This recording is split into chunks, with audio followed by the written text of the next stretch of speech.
C'est Renaud de l'Ofofora et vous êtes dans Rude.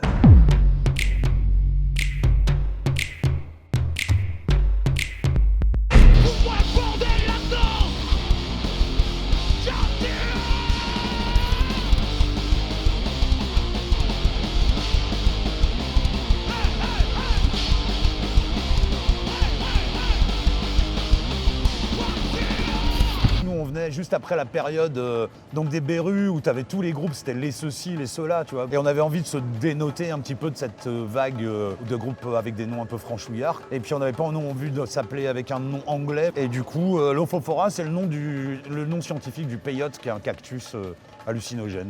Mais que prennent certaines tribus quand il y a le rite de passage à l'âge adulte et de rencontre avec ton animal totem, tu vois ce que je veux dire ?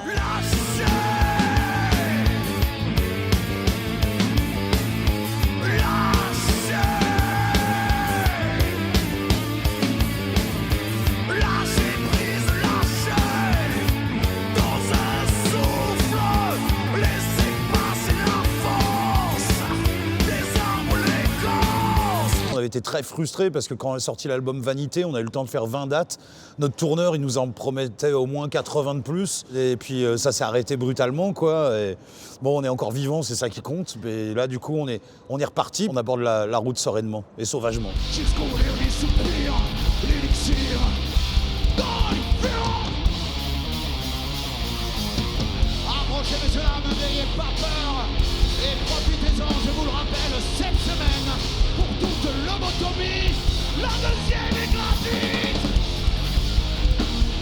On vient de ressortir donc Vanité en version augmentée, appelée ça le label. 5 nouvelles compos et une reprise de Philippe Catherine. Tout va bien, tout va bien, tout va bien, tout va bien.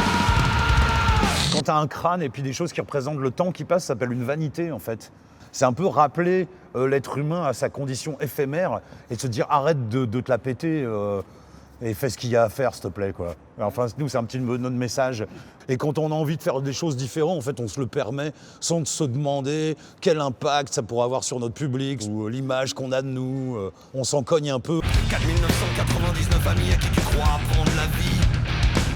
Et quelques millions d'abrutis à humilier pour te sentir moins petit. Quand tu y arrives, quand tu sens les traces du sang éclaboussent.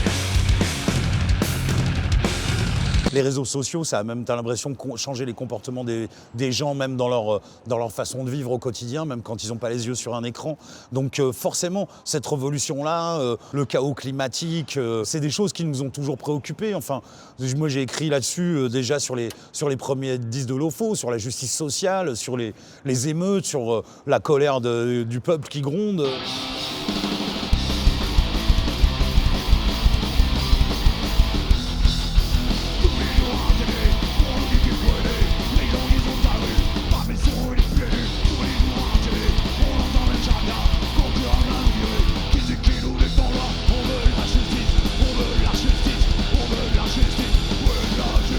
J'aimerais avoir des textes complètement obsolètes, tu vois, qu'on puisse plus chanter l'œuf parce qu'on dirait ah ouais mais c'est à l'époque où il y avait des gens qui étaient racistes, ah ouais les cons, tu vois, j'adorerais quoi vivre dans cette époque-là, malheureusement pas. On a été débordés par plein de thèses complotistes et tout, je me suis un petit peu intéressé à ce phénomène, de voir d'où ça vient. La première théorie complotiste, c'est l'Église qui avait balancé ça lors de la Révolution française pour lutter contre les révolutionnaires, faire des fake news. T'as quand même les gens qui pensent que la Terre est plate quand même aujourd'hui, etc. C'est assez fou.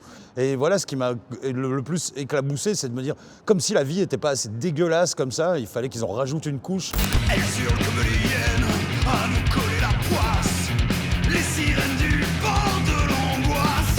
Au nom lequel on vit, elles font comme si nos vies n'étaient pas assez dégueulasses. Vivement la fonte des glaces. On a le droit de croire un peu à ce qu'on veut, tu vois. Chacun a sa mythologie, chacun a ses superstitions et sa religion, mais bon, des fois, faut arrêter de déconner quand même. Et on écoute vraiment plein de trucs différents. Tu vois, il y a un mec qui est mort il y a pas longtemps qu'on adorait, c'est Mark Lanegan. C'était vraiment un grand bonhomme qui avait un truc un peu chamanique, blues, fantomatique comme ça. On est en même temps des gros fans de Neurosis ou Amen-Ra par exemple, tu vois, on aime ce genre de son lourd comme ça. Là je viens de découvrir un groupe de punk australien qui s'appelle The Chats.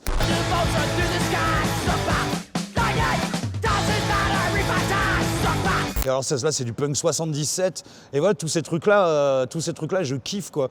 J'ai même là je suis tombé amoureux d'une chanteuse de R&B qui s'appelle Tanerel qui fait un truc espèce de Portiched super éthéré et en même temps très soul et voilà tu vois ça peut partir dans toutes les directions et j'imagine qu'à un moment ou à un autre ça rentre en contact avec notre façon de créer quoi. Avec Lofon on est un groupe tu sais c'est comme une bouffe entre potes où chacun ramène ce qu'il a dans son frigo et puis on voit ce qu'on peut faire comme tambouille. On est dans une formation où humainement il y a un vrai truc fluide entre nous quoi, qui fait que ça se fait facilement, on comprend vite dans quelle direction on veut aller et on arrive encore à se renouveler un petit peu je crois. Notre force on pense c'est de faire ce qu'on aime et puis je pense que cette joie de jouer ensemble elle est assez communicative auprès de notre public quand il nous rencontre sur scène.